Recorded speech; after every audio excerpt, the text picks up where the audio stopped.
What's good? What's good, YouTube, man? Once again, man, I'm right back at you with these Cellie Stories, man. Before I get started, make sure you hit that like button, man. Don't waste no time. Hit that like button, man. That like button, man. As y'all can see, man, I'm wearing the COET brand, man. COET stands for character over everything, man, because without that, we'll be nothing, right? And I encourage people to work on their character every day, man, to carry you a long way in life, man. 25 years, it carried me through that can, man, and helped me get out of situations that I was in I never thought I could get out of, right? However, man, it's good character and bad character, man. And both of them need to be worked on, man. We can always improve our character, man. But the main thing is to never get caught up in your character. So with that being said, man, today, I want to tell a story, man, about a cell I had, man. Young cat, man. He was real young. And I'm not saying this real young to where he couldn't come to prison, man, because he did come to prison, right? Although he didn't have a bunch of time, man, he only had a nickel. And for those that know what a nickel is, man, he had a 5-year sentence, right? And he had good COET, man. He chose character over everything, man. It's just sometimes he got his ass into trouble that he couldn't get out of, right? And you know, it's a saying down there when you locked up, man, and the saying is this, man, and it's a true saying now. Stay with me, it's a true saying, man. It's if you gamble on your ass, in some cases you have to pay with your ass, man. And then sometimes that don't mean what it sounds like. In other words, in some cases they say when you say you got to pay with your ass, that means you're just gonna either get your ass whooped or whoop somebody else's ass, right? But anyway, man, let's get into this story, man. So I had a little Cellie, man, by the name of Lil Five, huh? That's the name I gave him, Lil Five, man, because he ain't had nothing but a 5-year sentence, man. So, and when you go down there, man, people don't ever call you by your government name, man. That's why so many dudes can never get described about the name that they get, you know, their birth name, man, because once you get in there, that name changed, man. People ain't got time to try to figure out who your name is, first name, last name, man. So they just call you AKA whatever, right? So Lil Five was my Cellie, man, and he loved the motherfucking gamble, man. He loved to gamble. Not only did he love gambling, he came in there with the swagger like they got in the streets, right? And what I mean the swagger they got in the streets, he came in always sagging, right? And when you sagging that motherfucker, when I got there, you gonna have the other dudes that love saggers. So they look at that as an opportunity, right? So, and I'm gonna keep it 110 with you, man. When you pass by them sag, them sagger levels, man, they gonna look at you like the other inmates look at the female COs and that, right? And they're gonna be just like this here, man. I'm gonna give it to you straight up. They're gonna be tapping on each other and all that shit, man. But what they gonna be talking about is you, that sagger that is, right? When you come up with your pants all down below your ass, man, your ass cheek hanging over like this right here, them the ones that they gonna look at, right? And that's not to say that they gonna, you know, take action or rape them or none of that right there, but you giving them something to look at, right? And like I say, you gotta admit, man, that them bandits was always on the scene, man. Straight up. Them bandits was always on the scene and they was never hidden. So, like I say, man, Lil Five was my Cellie, man. It's one thing he had a bad habit at doing, and that was gambling. He loved the motherfucking gamble, whether it be on football, basketball. He didn't give a damn what it is, right? And the reason why he was like that is because he ain't had number 5 years, right? And he had a family that was gonna send him money. So he was out there on something every day. And it ain't to say that he gambled on his ass all the time. He just gambled on his ass most of the time. Cause for one, you just now, I used to tell him all the time, you just not getting here, bro. Lay back and see who is who and what is what. I said, cause sometime, man, at some time and point in your life, at being in this motherfucking prison, you gonna have to represent what you stand for. You either gonna get out there and squabble, or motherfucker gonna run down on you, right? So anyway, man, here's the deal, and I'm gonna run it down to you how it went when certain situations happen, when a motherfucker gamble on their ass, and they gonna have to pay with their ass, right? So anyway, man, he done seen it up and close and personal, man, when motherfucker get put on the pavement or get put on their ass, man, or a big squabble, go down in the day room when the motherfucker gambling and they can't pay it, you know, because it's a real serious thing, man, when you get on that table and you can't deliver them goods, man. If you can't deliver them goods, some motherfucker gonna want them other goods. And that ain't hard to figure out what I'm talking about, right? And when that happens, penitentiary rules are in effect, right? It don't matter who you cool with, who your cell is, who you talk to every day. When that happens, penitentiary rules overrule all that homeboy shit and that friendship shit. Motherfucker just gotta do this. And that's kick back and see what you gonna do as the person that was gambling on their ass, right? And most of the time, when you catch a motherfucker gambling on their ass, they already know it's consequences and repercussions for it, right? So they prepare themselves for it. You know, I done seen motherfuckers come to the day room with locks in their pocket, you know what I'm saying? Or they might have their motherfucking knife in their socks, you know what I'm saying? But they prepared for the situation, right? But if you knew, you ain't gonna be prepared for the situation, man. The shit gonna come out of nowhere and it's gonna surprise you because guess what? You ain't never seen this shit happen. You ain't never seen a motherfucker get at you about your goods, right? Now, if you somewhat got some weight on you, or you might get out there with whoever finna get at you, then you gonna get a pass, right? But if you underweight, you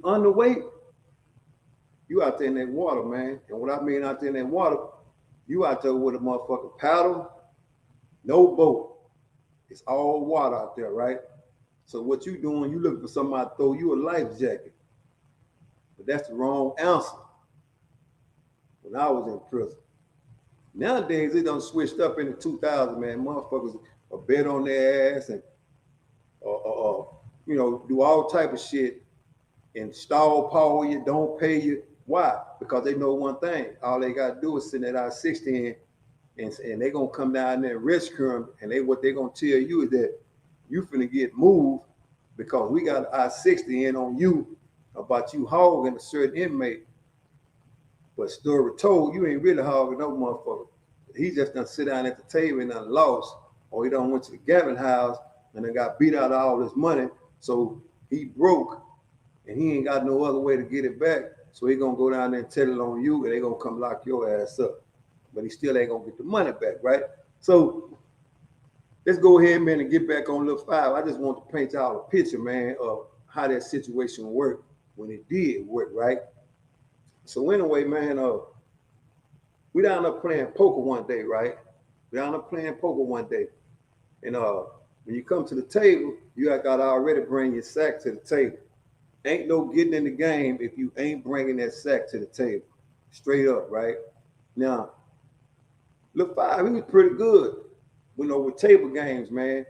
But when you sit down with 3 other sharks that's been there for all them years, your best bet, man, is to get out of the way. Because 9 out of 10, guess what? All 3 of them, they know each other. They've been there a long time, and they're going to work against your ass. I don't care who you are. If you knew, you in that net, right? You're in that drag net. And once you go to bed, especially if you got 2 people that's got 2 good hands and you got a good hand too, they're going to raise, he going to call, you don't want to fold, so you study betting, guess what? They don't care if they lose because they playing together in a motherfucking way, it's all to get you. It's all to get you. And once you, like I said, once you get caught in that net, the numbers gonna go up.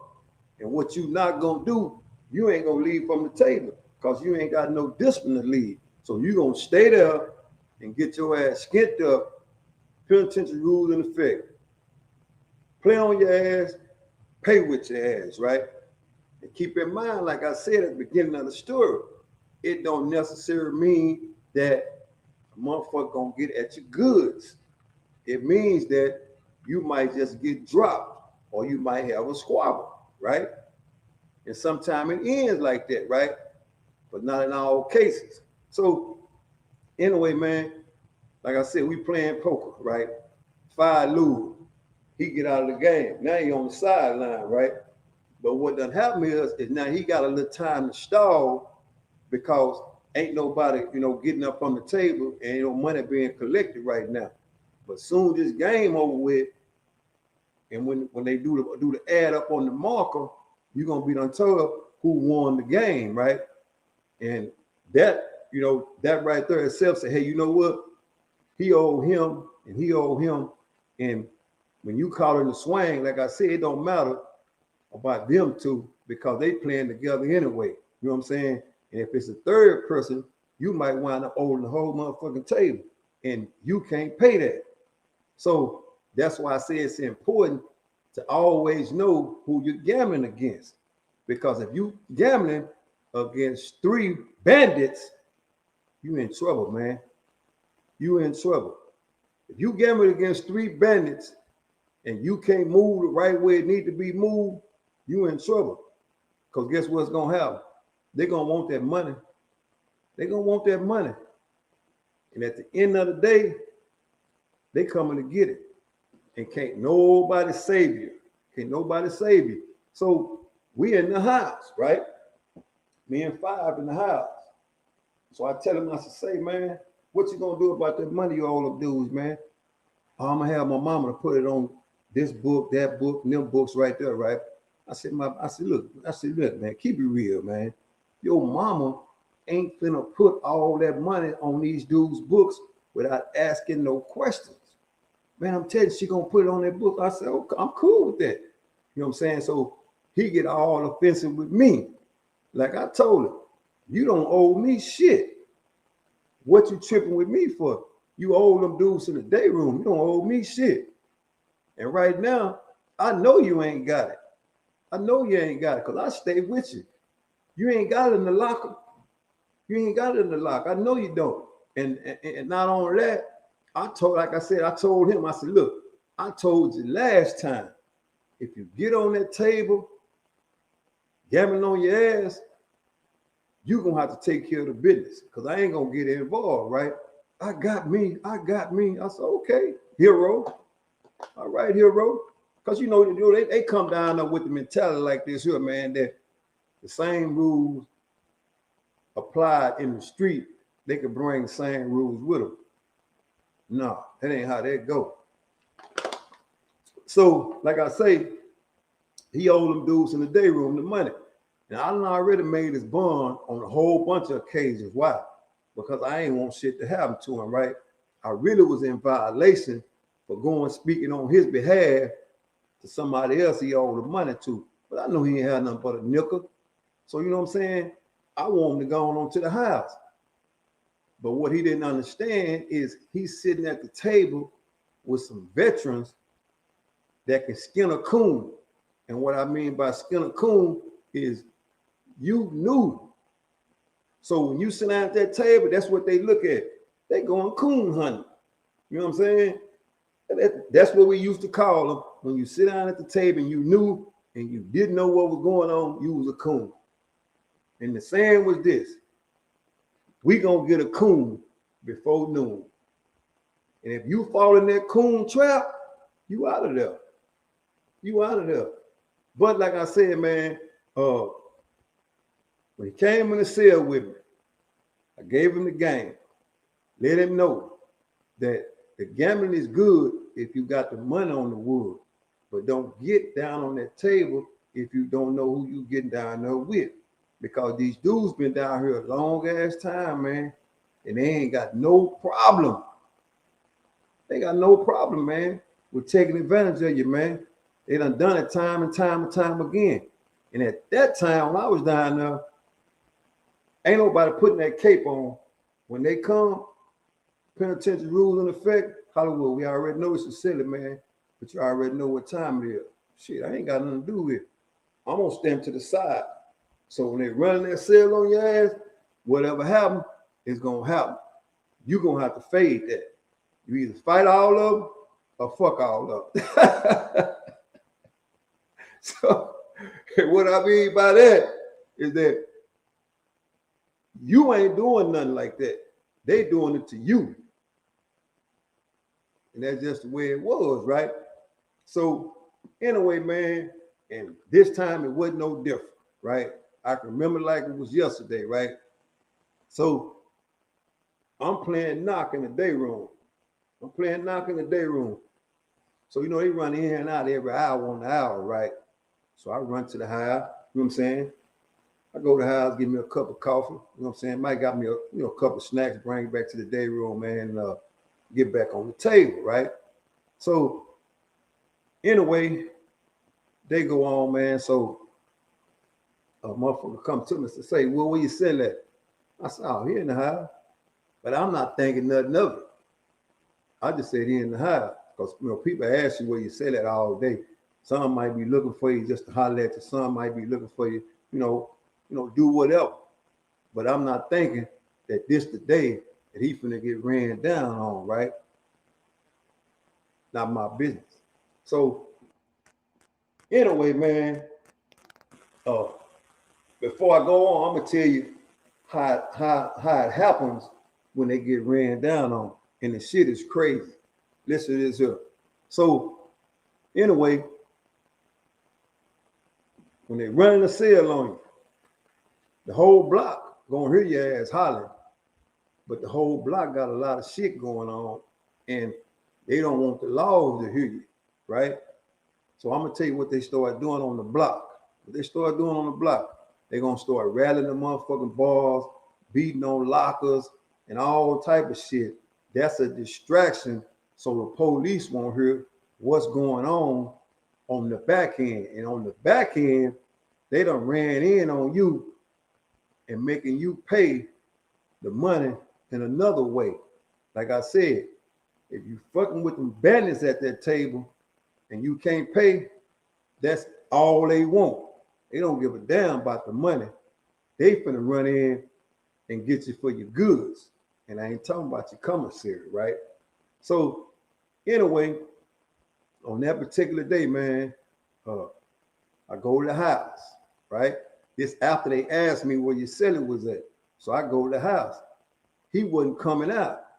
You know what I'm saying? He didn't come out. He didn't come out due to the fact because he know he owed them dudes in the day room. So I'm guessing that he's staying in the house as if that's a safe haven or he's trying to hide, not knowing that if you don't come out, they're going to come get your ass, right? And so he had been in the house all damn day, you know what I'm saying? Just reading books, listening to the radio and all that shit. He already broke. And the reason why I know he broke, because his locker flipped up. It's kind of like when you broke in the street and your motherfucking pockets like rabbit ears, well, that's how his locker was, right? He waiting on a letter for somebody to say they sent him some money because he ain't got no money. He done paid out all he had on the first go round at the poker table, right? And he in that twist. He in that Texas twist, because guess what? He was a coon and they skipped his ass for noon. So guess what's got to happen now? It's only one thing. You played on your ass, so you got to pay with your ass, right? Long story short. So bam, I'm on my way out the house. So I see 3 bandits at the door. I already know what time it is, right? Ain't my business. He told me he had it, right? And all them times before, I already made his bond. So I can't get in the business, right? So shit, I gone on back to the day room. I already know they finna skin him because I know the dudes. You know what I'm saying? I know who they are. And they straight 110 bandits. Don't give a damn about no commissary. All they want is a booty, right? So anyway, I go back down to the day room. Shit, I step out the cell. Shit, they slide in. I'm in the day room, back on the knock table. I heard all the motherfucking lockers banging. Boom, boom, boom, boom, boom, boom, boom, boom. That's a distraction, so the police won't hear him hollering, right? So anyway, I'm on the table gambling, and I already know what's going on. They tossing his ass up like a salad. You know what I'm saying? Because when them boys come in, they ain't come in to play no games, and they ain't finna do no talking to your ass. They gonna do exactly. They gonna get exactly what they came to get. Don't want no commissary. It ain't about the commissary no more. They want that booty. But why? Because they was bandits. And when the bandits come, penitentiary rules in effect. Get out of the way, man. This ain't your war. This ain't your fight, right? So shit, I'm a convict. Been there over 20-some years, so I gotta respect the game, man. Ain't my war. Hold your own. Because you ain't listen to me when I told you. Don't fuck with them motherfucking bandits at that table, right? So anyway, boom. I go back up there, doors unrolled, he bust down. Yeah, he bust down. They done hooked him up. You know what I'm saying? They done hooked him up. So boom, he's sitting on the toilet, right? He's sitting on the toilet. He fucked up. So all I can do is to call the police. So bam, in and out, go downstairs, get a police to cell number. He go up to the cell. Next thing you know, the cavalry running down there, right? They ain't looking for nobody because they already used to it, right? Get him, walking downstairs. Shit, he walking like goddamn me, the Tin Man on the Wizard of Oz, because I already know he's sold. They done got him for his goods. But like I always tell him, and I told him when he first moved in the cell, if you play on your ass, you're going to pay with your ass, right? And on that particular day, he paid on his ass. And he paid with his ass. They bust him down. They bust him down so raw that the nigga had blood all on his bunk. There wasn't nothing I can do about it, right? So what they did, came in with the little old tape and all that shit, the same way if you get raped in the streets, right? But that was protocol. It wasn't nothing that they was gonna do about it, because guess what? It wasn't no savior back then when I went to prison, man. Penitentiary rules is always in effect, man. If you play on your ass, you pay with your ass, man. Raw, uncut, real, Cellie Stories. Salute.